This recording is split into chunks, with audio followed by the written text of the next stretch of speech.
एक रोज दैनिक भास्कर के editorial page पर मेरा लेख छपा था, एक ज्ञान की महाशक्ति बनना है तो शिक्षा क्षेत्र में सुधार लाएं। दिन था 17 अक्टूबर 2017। भारत का सबसे बड़ा त्योहार दीपावली। वह दैनिक भास्कर के आर्टिकल में मेरी ईमेल आईडी दी हुई थी। उस रोज मेरे गांव से लेकर देश की राजधानी दिल्ली तक, गुजरात से लेकर पंजाब तक बहुत से पाठकों के मेल आए हुए थे। उसमें से एक ही मेल पर मेरा ध्यान गया। मेल में लिखा था, I read your article in Dainik Bhaskar. It was great. You rightly mentioned with points regarding our education pattern and necessary initiatives which must be implemented as soon as possible. मैं उम्र के जिस पड़ाव पर था, उस उम्र में किसी लड़की का मैसेज, वो भी अंग्रेजी में, और लड़की भी अपनी बिरादरी की, एक साथ इतने संयोगों ने मेरे दिल की धड़कनें तेज कर दी। हालांकि मैंने भावनाओं को नियंत्रित करते हुए संक्षिप्त जवाब दिया, थैंक्स फॉर योर फीडबैक। एक मचलते हुए युवा की तरह मैं एक मैसेज में उनसे बहुत कुछ पूछ लेना चाहता था, लेकिन मैंने अपने दिल पर दिमाग को प्रभावी होने दिया। आपके सुझाव अच्छे हैं, लेकिन सरकारें शिक्षा के सुधार पर उतना ध्यान नहीं दे रही है। एंजल ने मुझे यूपीएससी अभ्यर्थी जैसी गंभीरता लिए हुए सवाल के अंदाज में फिर मेल किया। 1986 के बाद से नई शिक्षा नीति तक नहीं आई है। अब तक शिक्षा और स्वास्थ्य राम भरोसे ही है।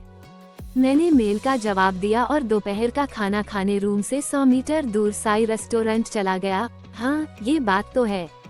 दिल्ली में रहकर आप किस चीज की तैयारी कर रहे हैं? एंजल ने उत्सुकतावश मेल किया। मैं यूपीएससी की तैयारी कर रहा हूँ। और आप?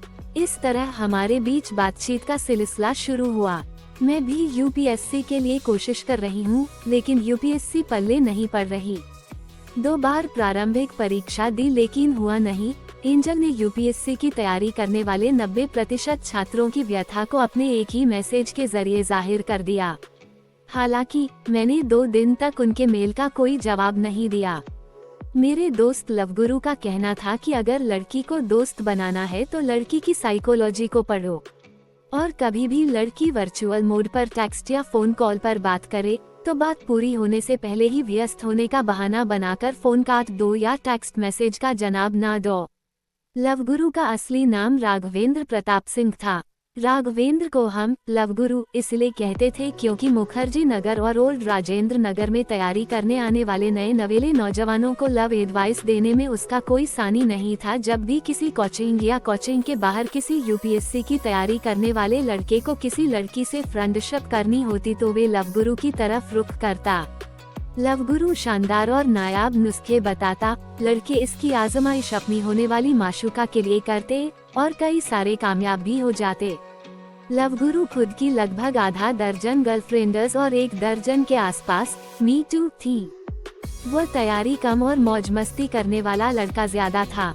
मैंने एंजल के मेल का जवाब ठीक 2 दिन पश्चात रात्रि में नियमित मोटिवेशनल फेसबुक पोस्ट करने के तुरंत बाद दिया।